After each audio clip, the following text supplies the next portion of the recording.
edition of the Dr. Cloud Show, and I'm so glad that you have joined me. I think I told you yesterday my schedule is a little different this week. I'm off on a consulting project.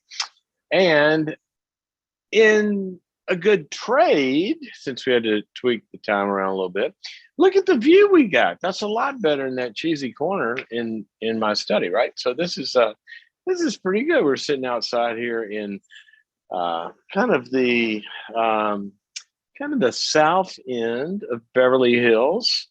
And what you are looking at, if you look at the view, you're looking at back towards kind of downtown Beverly Hills, if you will. There would be Rodeo Drive and all that stuff right in there, and the business centers. And then you got the hills of Bel Air and up across, and famous Mulholland Drive up there, if any of you want to go watch some film noir kind of stuff. Anyway, here we are, and it's good. It's good to have you. This is the Dr. Cloud Show. If you don't know where you landed, you clicked on the wrong link when you were trying to get somewhere good, but you have landed with us, and so we are happy that you are here. This is a place where we hang out and we talk about life and the stuff that's going on with you and how you feel and your relationships and your quandaries and your conflicts and the rejoicing and the hurt parts and all that stuff.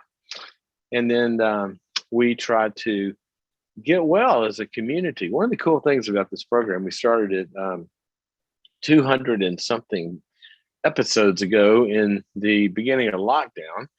And it's been cool to see the community build. Facebook, YouTube, Instagram, and everybody goes on there. And when somebody calls and they share their story, everybody goes on and kind of adds that their good stuff, their experiences. Here's what helped me. We're pulling for you. We're praying for you. We believe in you. Don't let him treat you that way. Blah, blah, blah. All this great input.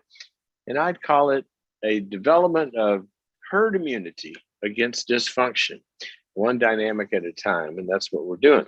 So to do that, you get to participate. You get to call in. Here's the number, 844-940-2774. 844-940-2774 is the number to get on the program. And we love it when you call because we get to share. Quick announcement. Restoring Your Brokenness, Joining Faith and Mental Health webinar is coming up. We're narrowing down to almost a couple of weeks away now. So get signed up. It's a 2-hour live webinar right here, you and me. And if you can't watch it live, you sign up for the live event. You can stream it later over and over and over again, which I hope you do, because we're going to be talking about overcoming pain, emotional issues, addictions and anxiety and depression and all that kind of stuff, but specifically also not only the practical ways that we deal with that stuff and overcome it, but what does faith have to do with that? And to integrate understanding how spiritual formation, spiritual maturity, spiritual growth, God's active role, our active role, who's got to do what does that have to do with psychology and how it interfaces and what it's all of that we're going to be talking about. It's something I've dedicated the last many decades to, and it's my favorite topic. So July 14th, sign up by going to boundaries.me/restore. That's a website, www.boundaries.me, and then /restore, and you can get signed up. And while you're there, check out boundaries.me and all the courses that we have available there. When you become a subscriber, you can subscribe there very easily. So you get all that stuff. All righty. We are going to hop into our thought for the day, which tend to do as a kind of a regularity. Now, I'd like to hear your feedback about that. We take calls, but usually I'll give a little thought that something I've been working on or reading about or researching or with a client or in my own life or something, some kind of principle that's going on that is fresh on my mind. And I talk about that, and I tend to sometimes, and kind of kind of like stuff like that, so I can get on a little bit of a rant. And sometimes I don't know, does people want to hear this, or they would rather me take calls? So anyway, give me your feedback if you like this. Now I'm going to do something a little different with it today.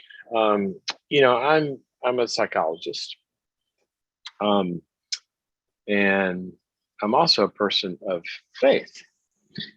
And so sometimes I will refer to my faith, and I'll refer to scripture verses as some of my favorites when they pop up in situations we talk about, because my deep conviction and experience, and nobody could ever talk me out of this, I've seen too much, is that the scriptures speak so directly to life and all this psychological healing and relationships and all that. They always think of, when we're talking about something, well, one of my favorite verses says this.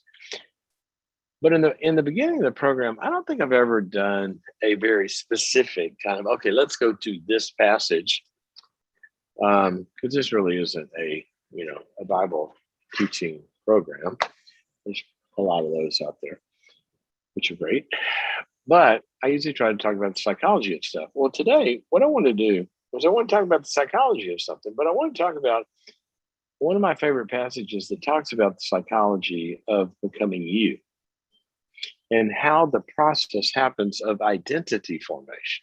And I'm actually going to read some stuff from a passage out of the Bible. Now, if you're not a person of faith, that's fine. Don't worry about that. I'm not going to be, uh, giving you something you're not going to be able to relate to, because you're not a person of faith. Because the principles in here, I think you are going to be able to relate to, and how they work in identity formation. Now, there's one part in the very beginning that does pretty much relate to faith, but the actual construct of what somebody has to do in their head to make this work would relate to you in a certain way if you don't, as will become clear as I go into this. So here's the question. How do you become you? Who are you?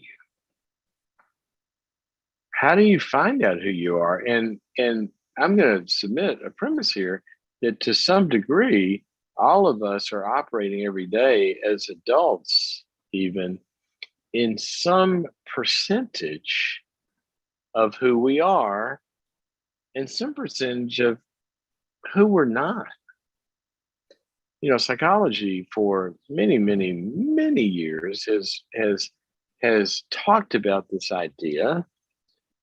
It's not new to psychology. It's actually talked about way back in the Bible when Jesus referred to people as hypocrites.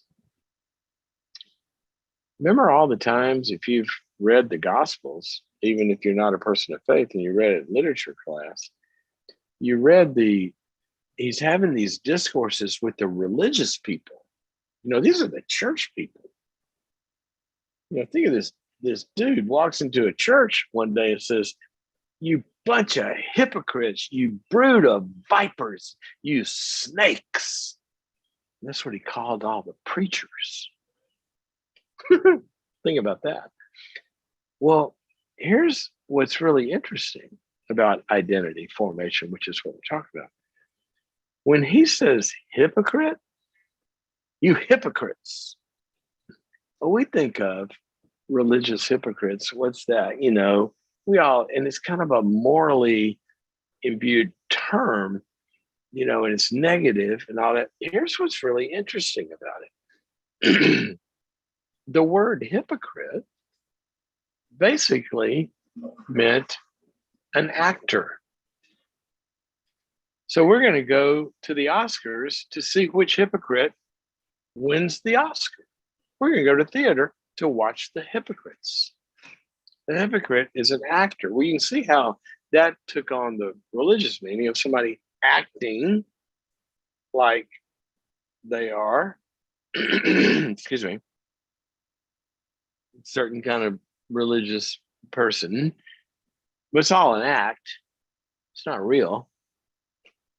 So this concept of us being a percentage of who we are vis-a-vis the people we're interacting with or the world at large it's not a new idea to psychology. But what psychology did was when they started to work with identity and express identity formation, as well as express clinical syndromes, then you see emerging in the history of psychology, you see emerging this concept of the true self and the false self, and that actors mask the false self, the mask we put on to show to the outside world what we think the outside world is demanding from us and needs to see, is different, that mask, than what we truly feel. But more than what we truly feel, when you get to identity, it's who we truly are.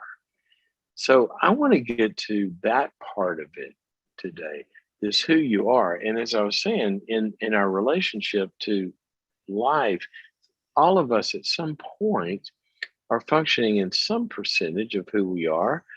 And some percentage may be a percentage that we're afraid to express, afraid to be known, afraid to be seen, afraid to try, afraid to grow into, because it's not going to be liked, it's not going to be accepted, all of that kind of stuff. You could get canceled, right? And by your family, even if you say what you really think or pursue. How about this? Pursue who you really are. I worked with a man one time who was a pretty well-known surgeon who was the son of a famous surgeon who had started a big medical center. And it was just assumed that the son of the founder would become a famous surgeon as well. That wasn't who he was. He was an artist and a musician. And you know what? He didn't pursue art and music except in his spare time. He kind of became what he was molded in to be, until well into his career, his real self started creeping out, knocking at the door of the back of the mask. I'm here. I'm here. Because it had been not listened to for so long. And you know what that real self did? It found a way to get free from being conformed into having to be a heart surgeon. It found a way out. You know what it did? It started leaving sponges in people on the operating table, accidentally, of course. And who knows? Distraction, not really in the game. How does it happen? But there were a few enough incidences and malpractice suits to where the hospital helped him to decide to do something else. So that's an extreme example, and happens. And sometimes when our head's not in the game, we get distracted because we really want to be or do something else. Now, that's an extreme example, but how many times do people get conformed into, in the Bible verse I'm going to read you, the passage talks about this pressure to be conformed because the world or your family or the system around you is trying to turn you into someone you're not, to silence you, to change you, to have you fit in, to have you be a mold. That's why we see a lot of times what's called teenage rebellion and blah, blah, blah. So what do you just think about this in the psychology of it? This is how the Bible speaks about it. And it's really one of the only places, I mentioned this in passing the other day in one of the thoughts. It's one of the only places, you see people a lot of times going, how do I find God's will for my life? Well, this is one of the only places where it actually tells you specifically how to do that. And this is what Paul wrote to the Romans as he was spreading the good news of forgiveness to all of the Greek world. And he said this after he talked about look, God accepts you. He accepts you just like you are. See, that's the preamble to this, guys. You're loved and accepted just like you are. And not only just like you are with all your failures and all that, but God designed you to be a certain kind of person. And then he says this, therefore, see, what's the therefore?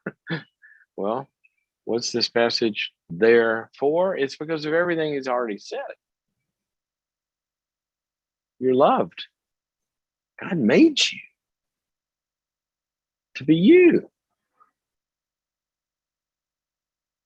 Therefore, I urge you, brothers and sisters, in view of God's mercy. See, all of identity formation must come in view of love that somebody has for us. A kid cannot go be who they are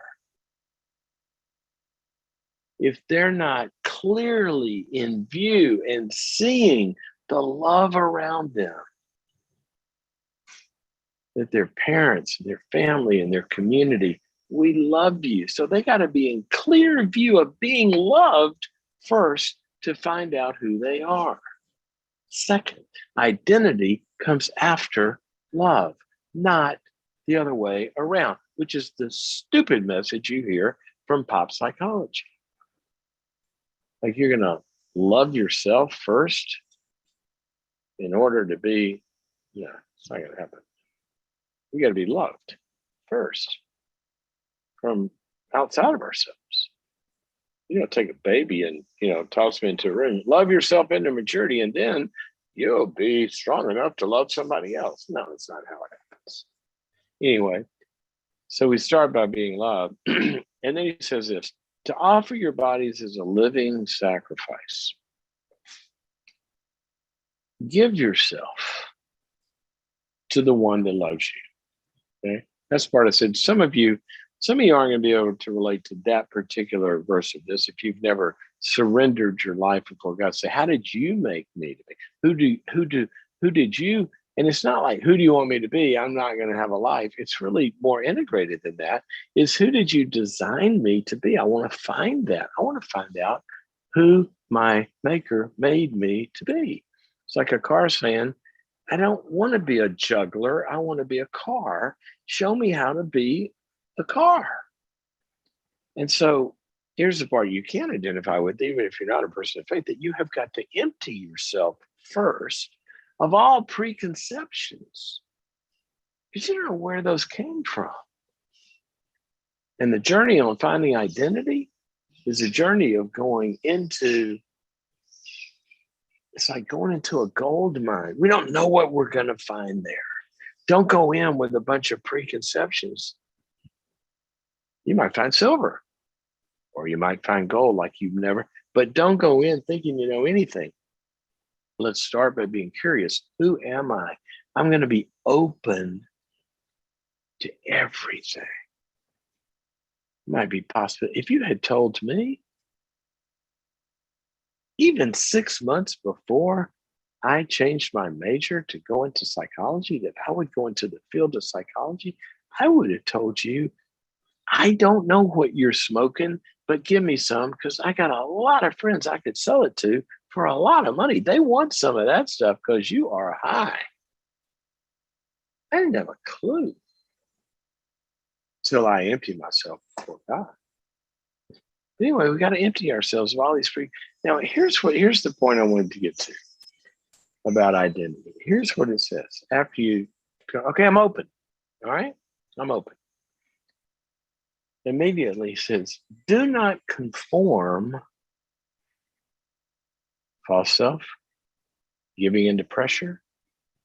Do not conform to the pattern of this world. See, the world will squeeze you into its mold and the systemic pressures Do not conform to those pressures of these patterns of the world, but instead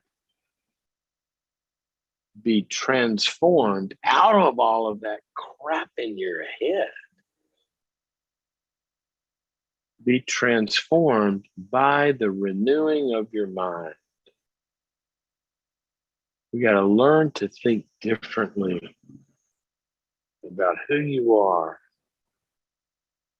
about what life is about where you find meaning and purpose, about how you win, how you become better, how you get healed.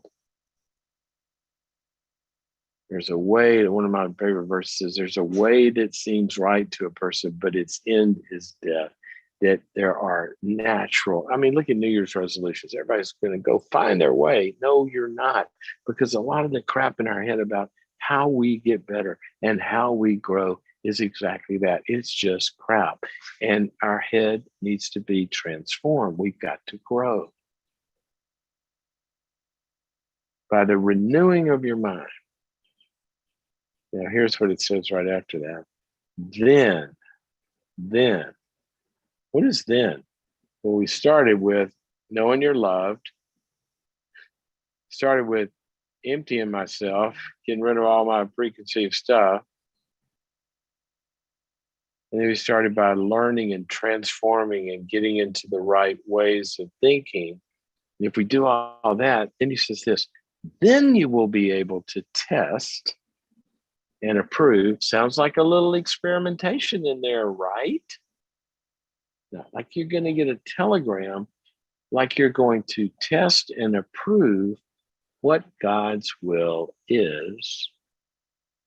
And will means desire, what he desires for you. His good and pleasing and perfect will or desire. And do you see that progression? It starts with knowing all this therefore stuff that you're forgiven for the past. That's the whole message of Jesus. I didn't come to condemn you. I came to help you. Just ask me for forgiveness and let's start over. What can we call starting over? What would be a good term for that? Now, if you're God and you're sitting there and you're Jesus and some guy, some really, really fancy leader, preacher type, let's call him Nicodemus, and you're going to try to explain all this to him, you're trying to get him to start over, what would be a good way we could explain this to Nicodemus? You know what? You know, a fresh start, a good metaphor for a fresh start is, how about let's just be born again? How about that? Oh, but that sounds so religious. No, it's really not. It's a whole new life, shedding all of the crap that's happened to you and that you've done. Let's start over. Okay, I'll sign up for that. I'd like to start over. Well, how am I going to start over? Because you're forgiven. It's gone. Never to be brought up again. Let's start over. Let's start over. Well, how do we do that? Well, first of all, realize how loved you are, and there's safety in starting over and finding out who your new identity is. And then we go through the steps we just talked about. So I want you to ask in your path, am I so hung up in my past that I can't even get to the therefore? Now, I don't mean in unhealed wounds and all that, because that's what we're going to work on going forward. But I mean the shame and the guilt and the regrets and the blame and the unforgiving of others and all of that. We'll never find an identity for the future if we can't be forgiven for the failures of the old identity of the past. So it's got to start there. Then you go through the steps. And if I had more time, I'd love to go through the rest of this because it goes from there to some other stuff having to do with grandiosity and narcissism, which maybe we'll talk about. Maybe we'll do that on Monday. How about that? Okay. Don't be conformed, people. Don't give in to this pressure. Find out who you really are, and you do it by testing and improving and trying and experimenting and being safe. If we do that, then we get some good identity. Boy, I couldn't help but think in the other part of my brain, how much is in there for parenting? You know, we always talk about, we'd love to hear your feedback on this. We do workshops every 6 weeks or so. I go, why don't we do a workshop on parenting? And our team said, didn't come up high on the list when we polled the audience, but if you ever want one, and we hear enough you that do. But think about, you know, if you sat down with your kids and you said, guys, we'll give you a path on how to figure out who you are and what you want. Because don't want you becoming a surgeon if you want to be a musician. Don't want you becoming a musician if you want to be a surgeon. Okay, let's go to the phones, guys. 844-940-2774 is the number. And by the way, you can listen or watch the program in several venues: Facebook, YouTube, Instagram, or get it on a podcast and download it anytime and walk around with it as you are walking your dog or whatever it is you're doing out there when you're working out and doing stuff, drive around the car, who knows. Okay, Jody calling us from Colorado, and Jody watches on Facebook. Jody, welcome to the Dr. Cloud Show. Hello, Dr. Cloud. Thanks for taking my call. You are so welcome. Can you hear me okay? I can hear you. Can you hear me? Okay, perfect. Yes, okay. Yes. Thank you. Good. Well, I was calling in. I have a question in regards to something that I personally endure, kind of battled for a few years now. And my question is, how do I overcome the fear of traveling? And I guess I could say kind of like agoraphobia in a sense type. I battled with depression and anxiety for a few years now, and it's kind of trickled into a sense where I really can't travel about 15 to 20 miles from home. So, and you know, I really kind of. Do you have a struggle in the first 15 miles? And then it kicks in, or with the second you leave the house, it starts, and that's about how far you make.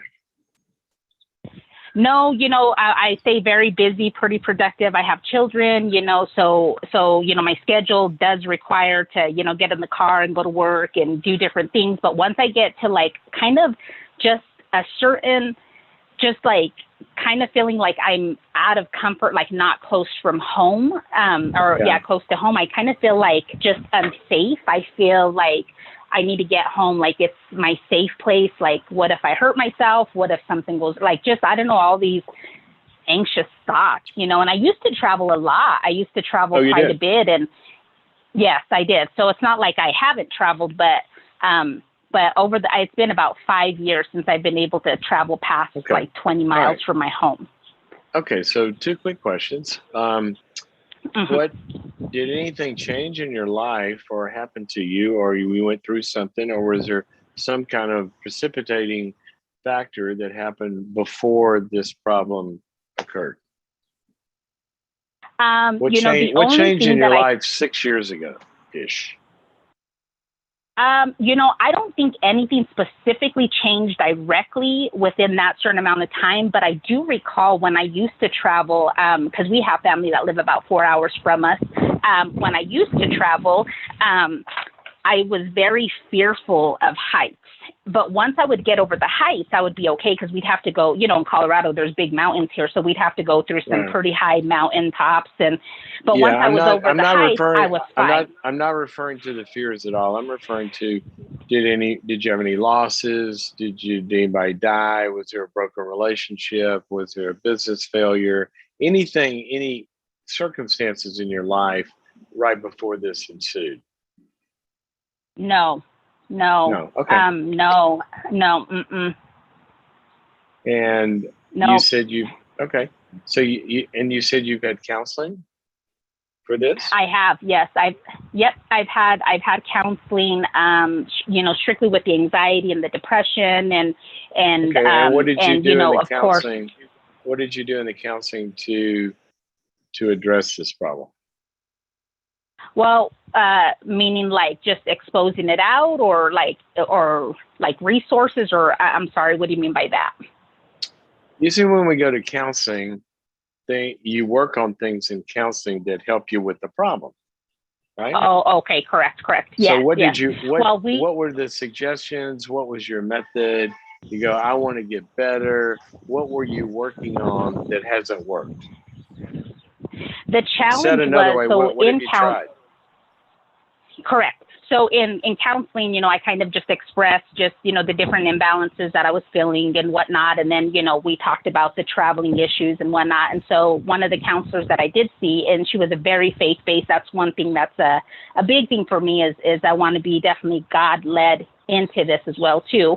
Right. She instructed that I, take steps into kind of, traveling just a little here, like, okay, go this far, come back, go this far. And me and my husband actually we did travel up toward the mountains, which is close by.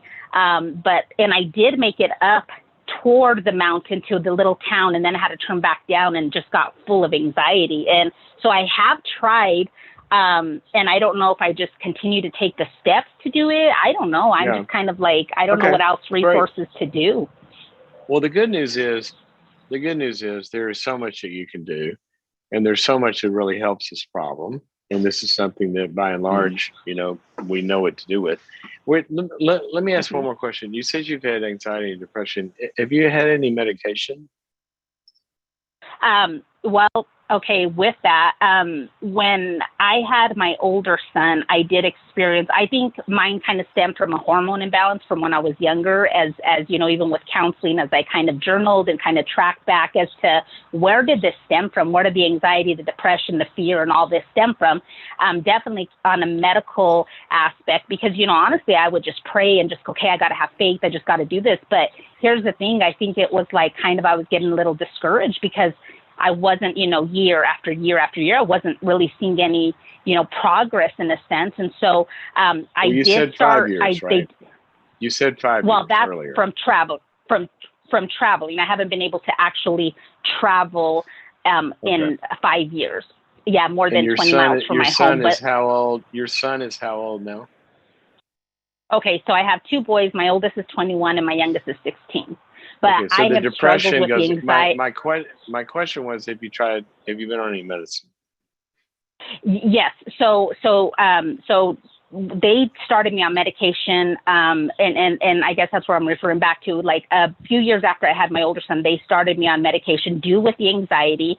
All that to say, when I took the medication, oh my goodness, and then I developed a fear of the medication because it made me very What suicidal, very anxious, what and medication? What medication did you take?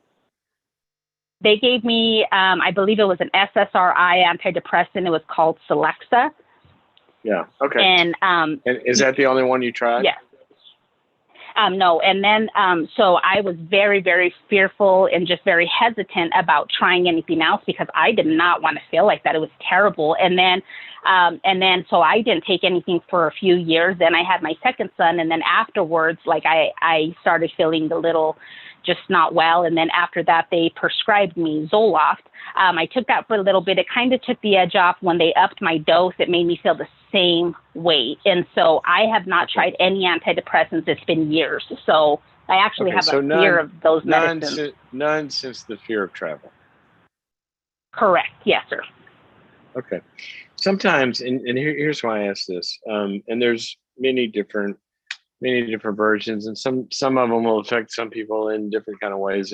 And I can see people out there kind of thinking, why, depend on drugs.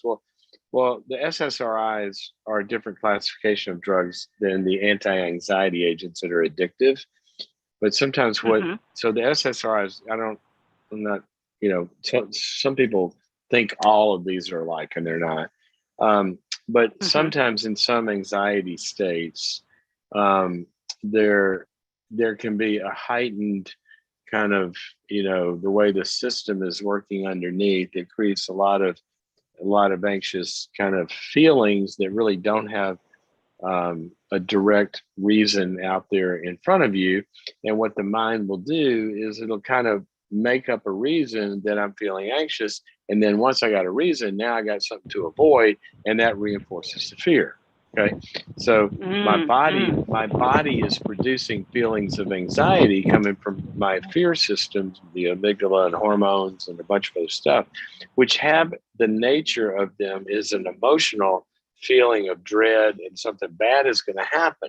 And that's the way your system is feeling. Now, nothing's happening, but your mind will go, oh my gosh, something bad's going to happen. Well, why? Because chemically you're feeling something bad's going to happen. And so then your mind will say, well, then it's because I'm too far away from home, or because I'm getting on an airplane, or because, and then what happens is, well, I'm going to go back closer to home, like you said, and you start to pull back and you start to feel better. And that gives you a reinforcement in your head that being too far away from home is the cause of the problem when it's not.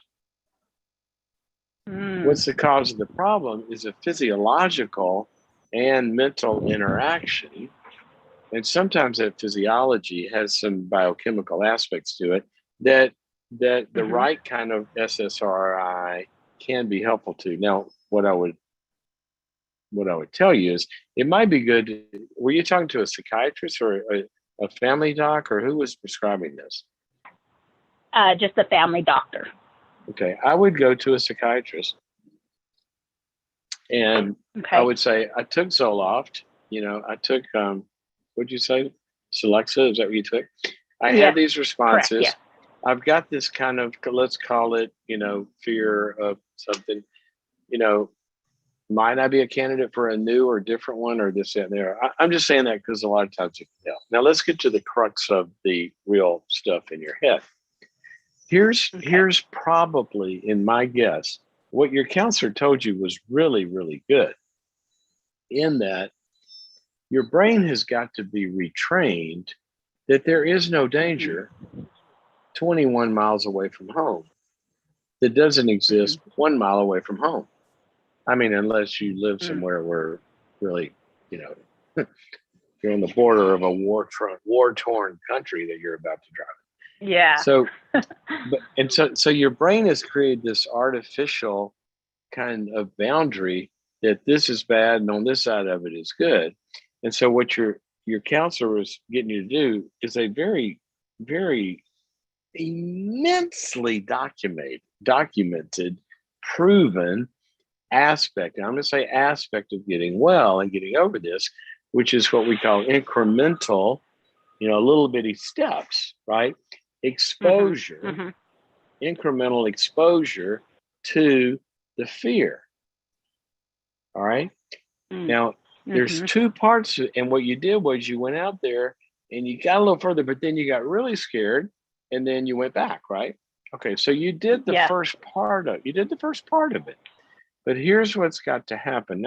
I've got all of this in a 2-hour webinar that I'm going to gift to you. When you get off the phone, give Albie your info. The rest of you, if you're interested in this, go to boundaries.me/anxiety, and you can get that webinar.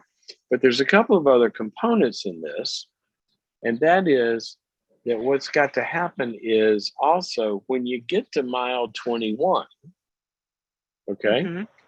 and you're starting to feel anxious, what I would want you to do is to, in mile 21, when you're feeling anxious, I would want to sit there and endure the anxiety. Because what happens is your system has learned that when you feel the anxiety, that's a cue for you to engage in some kind of behavior to cope with the anxiety that ends up in you retreating back, which diminishes the anxiety. And I don't want the anxiety to diminish. I want the anxiety to go away by learning that it's not needed. So what happens is There's going to be a changing your thinking in the anxiety. And the webinar will show you how to do this. And you know, you go back and work with your therapist on it as well. You're going to Okay. start to learn that what you're really telling yourself in those moments about it. And gradually this thing, if treated that way and continue to go, it's going to go away. Now, the second thing is this: I'm going to push back a little bit, and there's nothing going on inside of you that might be contributing to this. Some kind of stressors, some kind of relationship dynamics, extended family, something in your church, whatever. A lot of times those dynamics that are going on in our life can generate this underlying anxiety state that then this pattern and habit develops from by the brain. So I just want you in your counseling to be processing life as well. I could talk to you about this a long time, forever, but unfortunately we're limited here. I got to go to some other callers, but Yeah. I appreciate the willingness that you've had to push the envelope a little bit. I just want you to add the thinking component and some of the retraining of your brain in the midst of it, and talk. And you know, your counselor's exactly right about getting you to, you know, take little steps. So go look at the webinar, see if any of that's helped you, and see if that helps you. Okay. Thank you for your. Go ahead. Yes, and one quick question too, with the traveling and whatnot, I've also developed the separation anxiety. So with my husband and my children, so when they have to, you know, my son, he plays football in high school, he's a quarterback, they have to travel. I tend to get anxiety with like separation anxiety as well too. So like being by myself is like, it's a constant fear, you know, and I know that fear is not from God. I know, you know, and so that's like where I have a hard time because then I get down on myself as a wife and a mom because I want to engage in life and all that God has given to me here on this earth, but fear has bound me, and you know, I dive into the Lord every day, but it's like, okay, God, what resources, what else do I need to do, you know, in the process of healing, you know? Yeah, and I totally get it. And what I've described to you are, I think, some of the next steps and the resources and everything in there is exactly prescribed, not only in the research and evidence-based treatments, but it's exactly what the scriptures tell us to do as well. So I think you're going to find some help there. The worst thing is, you know, like you're saying, and thank you for your call. And give Albie your info. You know, one of the worst things that happens in life is when fear stops us from exactly what she was describing. Fear stops us from having what life is available to us. You know, that we're afraid to take that next step and, you know, kind of break out a little bit and recapture some territory. One of my favorite passages about this, you know, I say this evidence-based treatment of incremental exposure. One of my favorite emphases in the Bible is when God, you know, He's leading them into the promised land. He said, you got to go take the land, right? You got to go. I've made this promise land. You got to go out there and you get it. He said, but don't try it all at once. Take it in little steps. Because if you try it all at once, then a bunch of stuff is going to happen you're not going to be able to handle. You got to take it little by little. And little by little is the way that things are accomplished, even overcoming fear.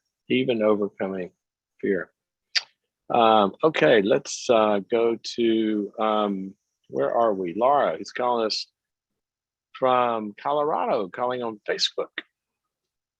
Laura, Dr. welcome to the program. Hey, Laura, how are you? Dr. Cloud. I'm doing good. How are you? I'm very well, thank you. I mean, how can I be bad? Look behind me. It's almost July. I've got on a sweater because it's a little cool breeze out here in Beverly Hills. I got the ocean over there. I got the mountains. It's good. Pretty good. Life's good. Well, so tell me how I can help you. Progress for you. For what? You're praying for back. Thank you very, very, very, very, very much. Yeah. Thank you. Yeah, hang in I'm there. supposed to get some results from my MRIs today. That's going to hopefully tell me the next step. Anyway, well, Well, no. Okay. keep us Thank you. informed. Thank you. Keep us I really informed appreciate it. for I really sure. appreciate it. You bet. Yeah, I'm calling today, Dr. Cloud, with I've got an 18-year-old, and I just listened to your boundaries with teens on. Yeah. I'm sorry, we're having a bit of an overlap. An overlap? Yeah, now I couldn't hear you. Can you hear me now? I can do the I can hear you voice. now. Okay. I can hear you fine. So. Okay. I'll keep talking if that's okay. I'm having a little bit of overlap with you. Yeah, I don't know why. Maybe something in the internet speed where you are, but I can hear you. So why don't you ask your question? Okay. Yeah.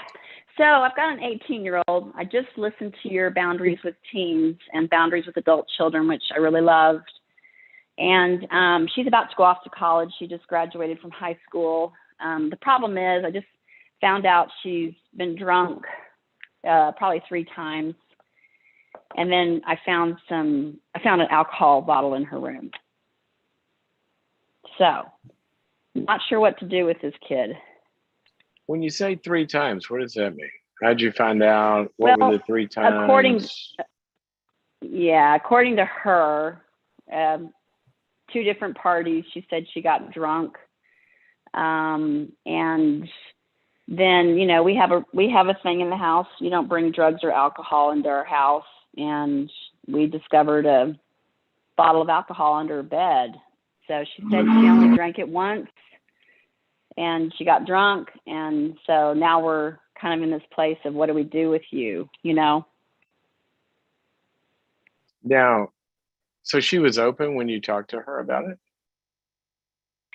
She was caught. So you know how that goes. We always tell the kids, if you're going to do something, come to us first, let us know. We don't want to have to find out. Right, but once she was caught, for you. there's sometimes you catch somebody and you get a fight. Sometimes you catch somebody and you go, oops, you caught me. Okay. And everything in between. So what was it like? What was it like when you caught her? Well, it was a lot of drama with her. She was very, upset that we had caught her. She felt bad. She said, I'm a horrible person and I need help. And I hate alcohol now because one night she drank too much in her room and threw up. Was she by herself? We were in the house too, but you know how teens are with their door shut, and we'd already gone to bed.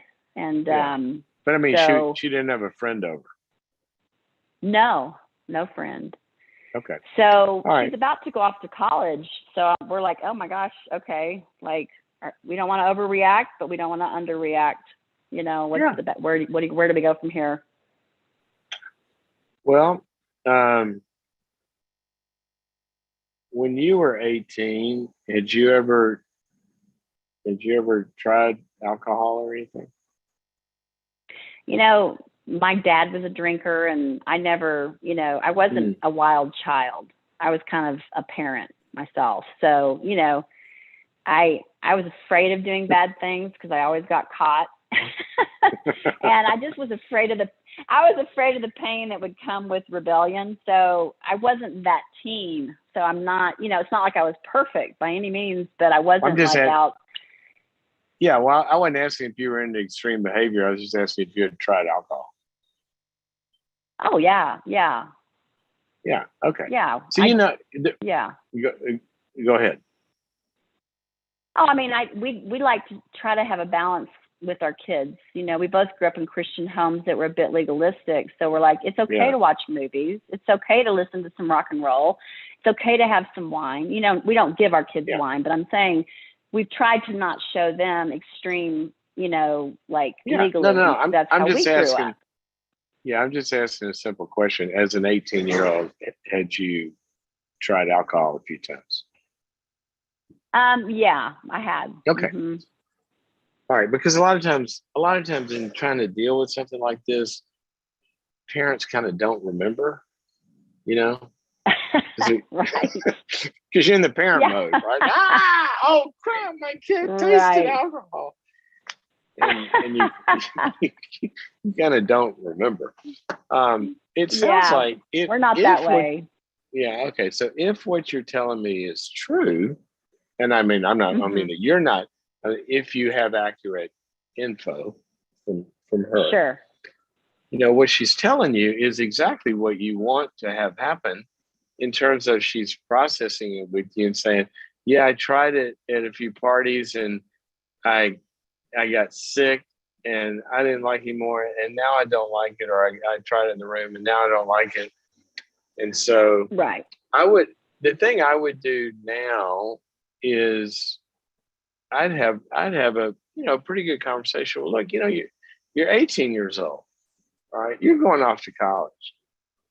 I'm not going to be able to watch you. You're going to be able to do whatever you end up doing. Now there'll be consequences. You're underage. If you get caught out there and get kicked out of school or something, I'm not going to come cover for you, right? And so I would have a really good rational conversation about that, and then I would be curious about, tell me what you know about alcohol, because they get one of the things in talking with college students a lot.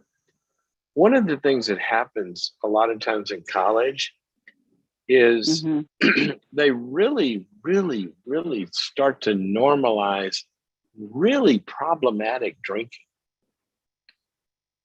It's not a beer here or there or whatever. I mean, it is really, really problematic drinking. And they think, well, that's just what people do. No, it's not what people do. That's what substance abusers do.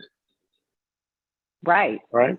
And so I would want to use this as a moment of, what do you think is normal? Right. And when you see behavior out there, when you look at your friends, do you see anything that scares you? And the consequences, the other thing, especially with a girl, is I would really, really, really be making sure that she's got both eyes open about what happens to college girls sometimes when they're drinking, because somebody can slip them something. Totally. And don't ever take wind a up drink. dead. Exactly. Or sexually assaulted or other things. So I would really use this as kind of a jumping off time for a lot of good education. And I would just tell them, well, look, our rule, you're not going to do it here. If it happens again, there's going to be some consequences, unless you had already agreed to those, and then you have to enforce them.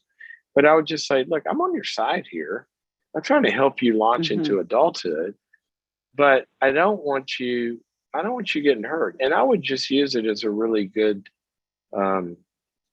really, really good conversation to prepare her for what she's going to go into in about 2 months. She's going to be right in the thick of it. And don't think that, wherever she goes, I mean, it doesn't matter if she goes to a nunnery, a nunnery, what do you call it? Convent. Thank you. Convent. Yes. I'm going to send my kids to Christian schools where they won't do. Are you kidding me? Right. That's your head's in the sand, big time. Yeah, for sure. So I would really use it. I'd thank her for her honesty. I'd say, I want you to go into this with both eyes open, and don't want you doing it here. If you are, we're going to enforce our rules. So I wouldn't I love what you said. I wouldn't overreact. I wouldn't underreact. I'd use it. Right. She's 18 years old. Yeah. That's what I would do. And it sounds like she said she needs help. Help? Is she worried about she her? She says, I need help. Meaning I what? don't know if she's a bit of she's very cagey, I found my girls are more cagey than my son. So, she knows how to play us, and she said she needs help. She's depressed, and she thought it would help her cope, Whoa. That's a totally different deal. Oh, I would Yeah. say, oh my Yeah. gosh, if you're, no, that's not the way to cope. It's going to make it worse. Just get you to a really Right. good counselor.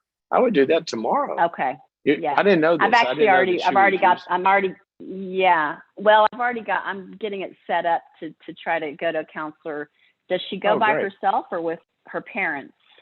I Yeah, mean, she do goes we by go herself. to, or, okay, so she goes by Not herself. as Because I long as told her, she's I said, look, engaged. I Yeah, mm-hmm. she needs her own Yeah. counselor and her own. I mean, she's the one wanting to go. That's every counselor's dream, where the Well, parents not dragging her like that. So yeah, I think she's. she knows that we're going to pretty much insist on it if she's going to be allowed to go away to school, Oh, great! I didn't know about this. She was saying she's depressed and needed help. Absolutely, do that immediately. All this will go right into that context, and it'll be discussed. Okay. And hopefully, it'll be a counselor Yeah. she can continue with, through the process. Okay. Okay. Thank you, And Dr. you know Cloud, for what? getting me on the right Sounds track. like sounds like you're a pretty good mom. It sounds like y'all have done some pretty good modeling also of kind of like, good kind of like self-control and moderation and freedom and not legalism and wisdom. And so she'll carry that with her, I would bet, as well. But we got to get to the underlying issue. I didn't know about that part. So go address that. Okay. Thank you for that call. Where are we here? How much time do we have? Shelly in California from Facebook and Instagram is where she hangs out. And welcome to the program, Shelly. Thank you for continuing to help so many people, even through your own challenges with your back. Oh, thank you. Really, Thank you. yeah. So my issue, so I have a 91-year-old mother who lives, my 65-year-old sister lives with her. She has for about 25 years. And I'm bringing my mom in to move with me just because she needs a lot more care now. Oh, well, And, good for you. Good for her. But, way to go. It's hard to do. Not everybody can do it. I don't want to put anybody under that kind of, burden demand, but when you can do it, somebody's willing, gosh, what a great thing for them. Yeah, she's amazing. She's been an amazing mom to 5 of us, just giving so much to each one of us. So my issue is we have to sell her property. My sister has been living with her, like I said, and because she hasn't been employed, I don't think she's ever been employed in her whole life. Oh, really? She's gone. So her living with her was not kids. as doing her a favor. It was also helping your sister out. Yes, yeah. It started out that way because my mom has a couple of rentals on the next half acre, and so we put her there. They put her there first when she had to leave her husband with her young kids, and then we at some point my mom got into financial problem, and we moved her in with my mom. The only problem, and that's been the pattern of their relationship. Every time something bad happens to my sister, my mom has always been there to bail her out or, Now, wait a minute. I'm sorry. I thought your mom, who got into the financial difficulty, your mom or your sister? My mom did. Yeah, because at one point her income came from her rentals. And at one point she gave one of the rentals to my brother, and then he stopped paying rent. And my sister was never able to pay rent. So she got into some financial problems there. And that's how your sister moving in with her helped her financial problems. Sort of. We had to take a reverse mortgage out on my mom's half of the acre. So that kind of bailed her out. Okay. And then we got 2 good renters. So the 2 renters now are very good and they've been giving her income. All right. So what's the question? All right. So we need to move my sister out, obviously, because the properties are being sold. Her daughter is fully prepared and has been for years to put her up in an apartment and care for her for the rest of her life because she has no income. And why? Is there any way to quickly, because we're running out of time, is there any way to quickly tell me why your sister has never had a job? Well, she was married for a very long time to a man who didn't want her to work. Okay. And two men, actually, two failed marriages, but they were both like that. And then when she got out of that last marriage, probably 20 years ago, my mom sent her to trade schools, but she never used those trades. And then, so basically now what we have is my sister's very angry, blames my mom for everything that's gone wrong in her life, hates my mom at this point. That's one of the reasons why I'm moving my mom in with me. Oh, wow. And Okay. is very verbal about it. I mean, so All trying right. to So she figure hates out the mom that how you to, think is wonderful. yeah. Sad. Okay. I'm So sorry. what's the question? No, How do we move my sister? So the question, I guess, is how do we help my sister through this process of selling all her stuff and moving out without literally destroying her, because she's got hoarding issues, she's got entitlement, victim, codependency issues. She's lashing out at everybody, including the daughter that's trying to help her and sustain her for the rest of her life. Refusing to sell any of her stuff. She's got garages full of stuff she's been hoarding. And where are these kind garages if she doesn't have a home? It's Whose my garages does she mom's. use? It's my mom's garage, and she's just been One collecting garage. junk for Okay. years. I thought you said garages. Yeah. Okay. Okay. Well, that's kind of that's going to just happen, right? That the houses are going away, right? Mhm. Yeah. Yeah, I would probably. Is there any self-destruction dangers? Is she gonna get suicidal or? No. Okay. No. All right. Has she No. ever? She And has aims it anybody all. ever tried to get her any mental health help? Well, her daughter has gotten her into therapy lately, but Yeah, that's good. and yeah, that's good. She did that a couple times, and now she's refusing to do that because she feels like her daughter's controlling her, trying to help her sell everything and get her out and get her established in her own apartment. She looks at that as one big control, and so she's lashing out at her daughter and refusing to go Okay. to therapy. All right. Would you say the relationships with her, even though strained and bad, are they pretty equal between your mom, your sister? I mean, your mom and I guess your mom. This is your sister, right? Yes. I keep thinking this is somebody's child. It's your mother. I guess. Are y'all the only ones in the picture with her in this whole problem, or are there other siblings involved? There's other siblings. There's a brother that's the one that she had to evict out of the other rental when he stopped playing. Okay, so he's not a lot of help. He's not a lot of help, right? No. And I have another Okay. brother in Idaho who's a great help, but not. Oh, a great help as well. Mm-hmm. Yeah, Okay. he's a great help Yeah. emotionally, but he's not here. Yeah. Yeah. Okay. And is she dropped out of the counseling, or is the counselor still in the picture? She's refused to go, but the counselor still sends her invites and open invitations and. Okay. I would probably. The first thing I would probably do is and is your mom able to get around and competent and have discussions and participate in all this? With everyone but her. My sister's, either lashing out at her verbally. Yeah, no. I just mean, is she fully with it and great? And we can sit down and you and mom can talk about it and all that. Okay. Probably what I would do is I would make an appointment with the counselor, you and your mom, not your sister. Mm-hmm. I'd make an appointment with the counselor and say, look, here's the upcoming situation. You know her regressive tendencies, her defensive tendencies, everything about this. We want to make this process go as well as possible. And we would like for you to help us kind of think through how to plan it.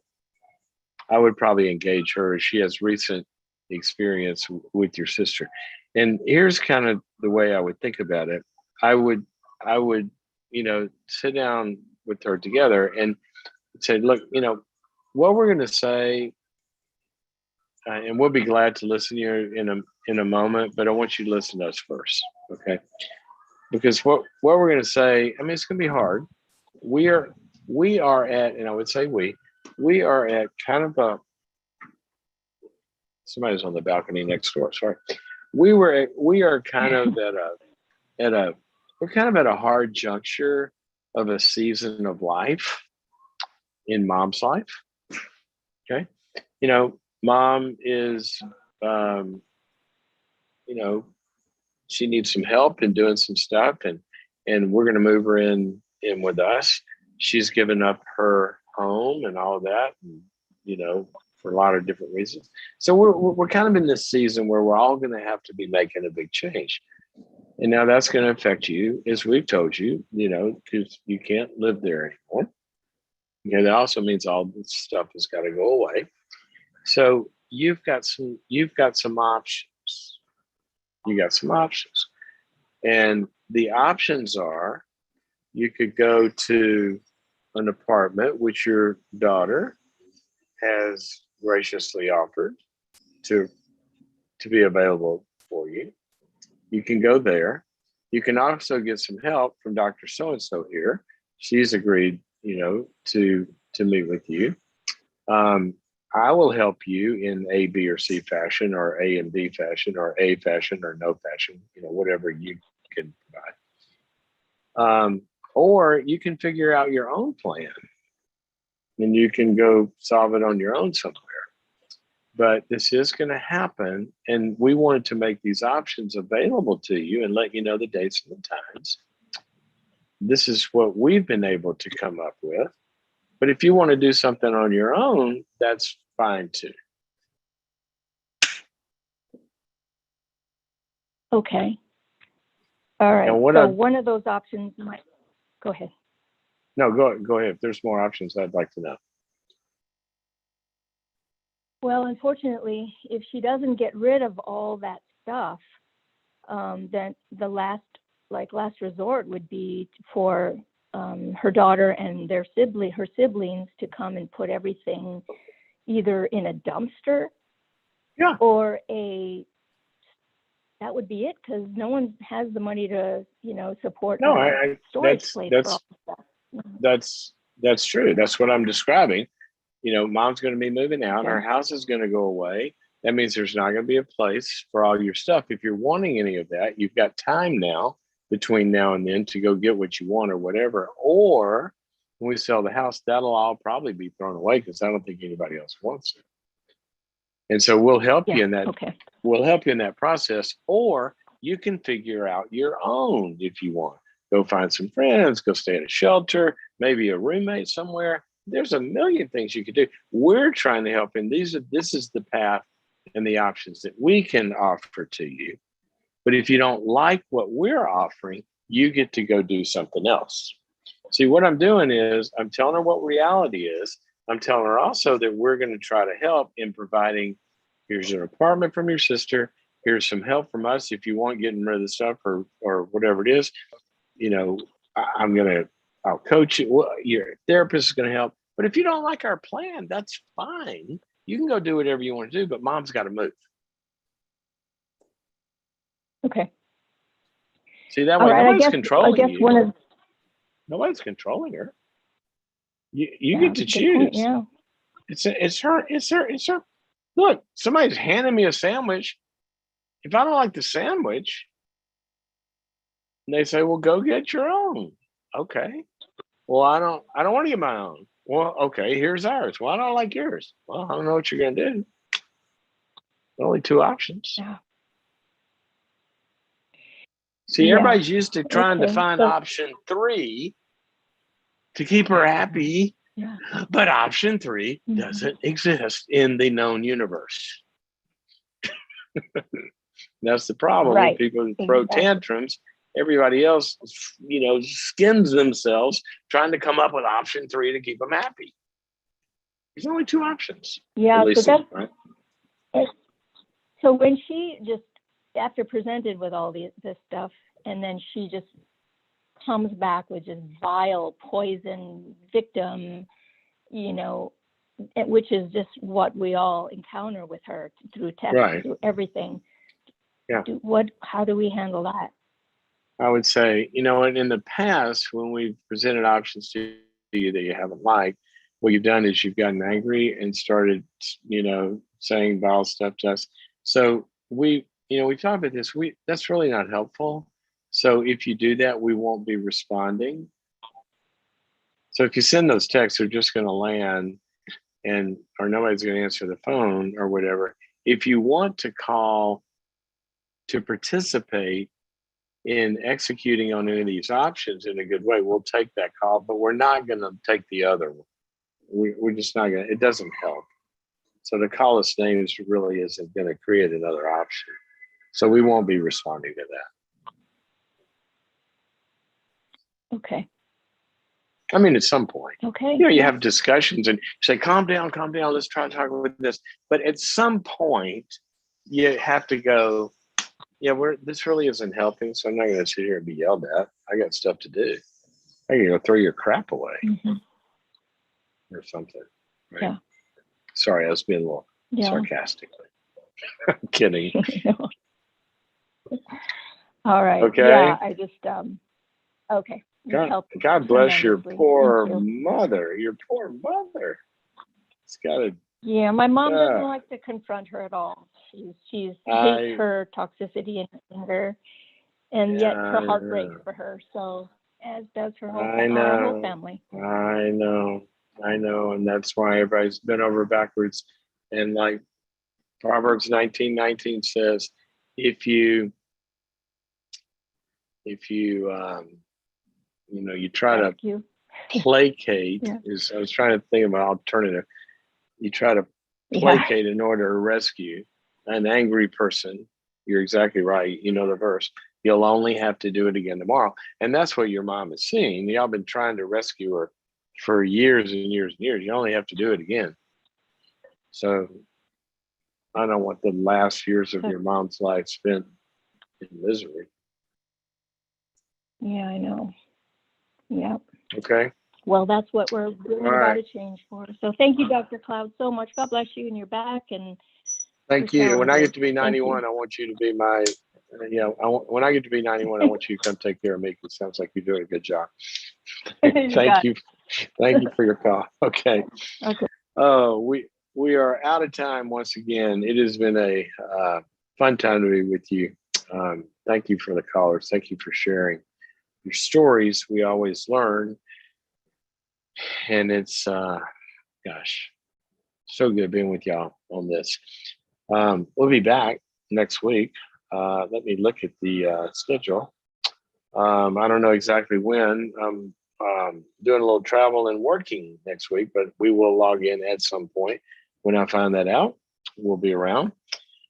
Remember, July 14th, sign up now for the webinar, the 2-hour live webinar, Restoring Your Brokenness. Restoring Your Brokenness, where faith and mental health come together.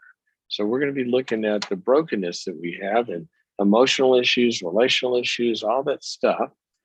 And what does our faith have to do with that? How does our faith interact with it? What does God say about getting well? And what does he say that makes us well?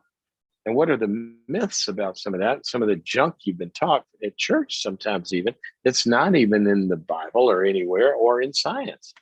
Because my contention is the science and the Bible agree so clearly on depression and anxiety and addictions and all the things that cause those. So your faith ought to be really, really helpful in this if done like the book says. Okay. July 14th is when we'll be talking about. If you can't be there live, you can sign up for the live event, then stream it later over and over and over again. Here's how you do it. Go to www.boundaries.me. That's a website. www.boundaries.me/restore and sign up for that.